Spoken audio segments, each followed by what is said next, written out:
Masaya sa tahay. Magandang gabi po sa inyo. Ako po ay nagpapasalamat at inanagay ko sa ligyan.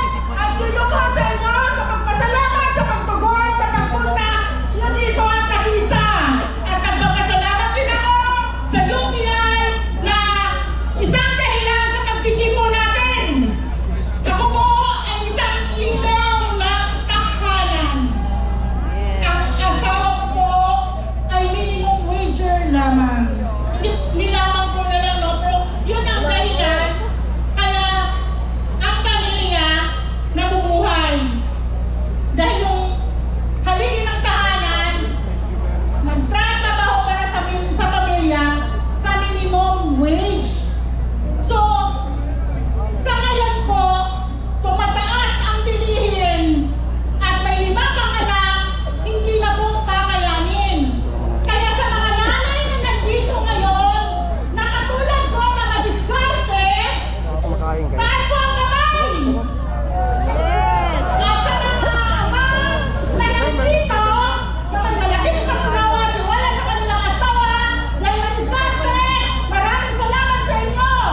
Kaya ang pamilya patuloy na nabubuhay. Napakahirap! Sa ngayon, ano na ba mabibili ng 100? Wala na! Sobrang taas ng mga bilihin! Ano na mangyayari sa atin? Kaya napaka-importante na mga nanay na madiskarte! So doon po ako pumasok at gusto ko po maghayag dahil sa dami ng bilihin, sa mahal ng bilihin, sa mahal ng mga bayarin, may bahay ka, ano kung matitira? Hindi na kaya palayo yung mga bata? Wala na bang baon, kulang na. Samantalang ito ang nakaupo ngayon. Nagpamasasa, ay sakit sa dibdib, nakikita, ay kamalita. Ang hinahatid sa kanila, na yung mga buwis na nagaling sa atin, lahat na binigyan natin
ng boses mo, mother. Maraming salamat, Ma'am Escoto. Talaga Ang naman. isang dakilang ina. Yes. Actually, ako naiintindihan ko siya kasi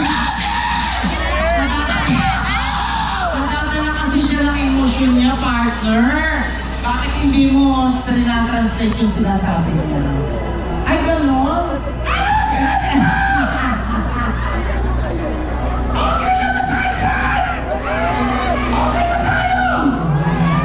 Gusto niyo po makarinig ng gano'n ulit? Na pitch? Sorry. Alam mo, ay makapagkahipan ka ng hangin, hindi magpapalit yung boses mo. Mag-roll call tayo ulit. Tignan natin kasi habang mas marami, mas malakas ang sigawan. Lahat ng mga JIL!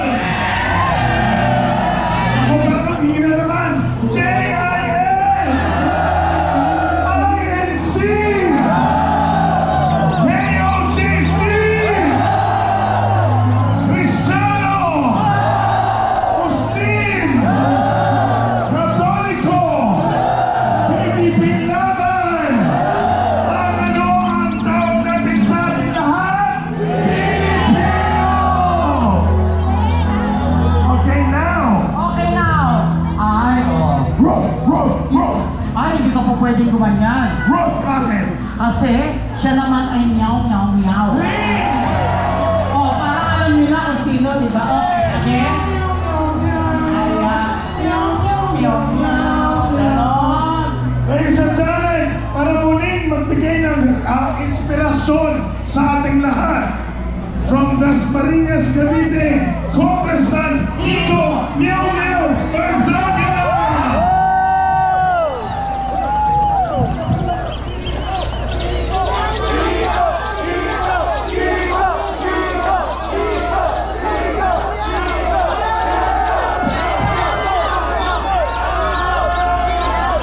Now! Naglaglagan na sa Malacanang. Si Zanco, nilaglag na si Marcos at si Romualdez. Yung executive secretary, nilaglag na ni Marcos. Hindi na nila alam ang ginagawa nila. Pero alam naman natin, hindi talaga alam ni Marcos kung anong ginagawa niya, kaya ganito ang ekonomiya ng ating bansa.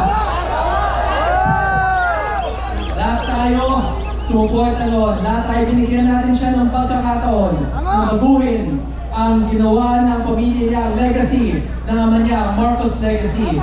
Pero sinayang niya lang. Yung Duterte family, binigyan siya ng pagkakataon, sinuportahan siya, binigyan siya ng tiwala, at pinakulong lang niya ang dating presidente na ginawa siyang president.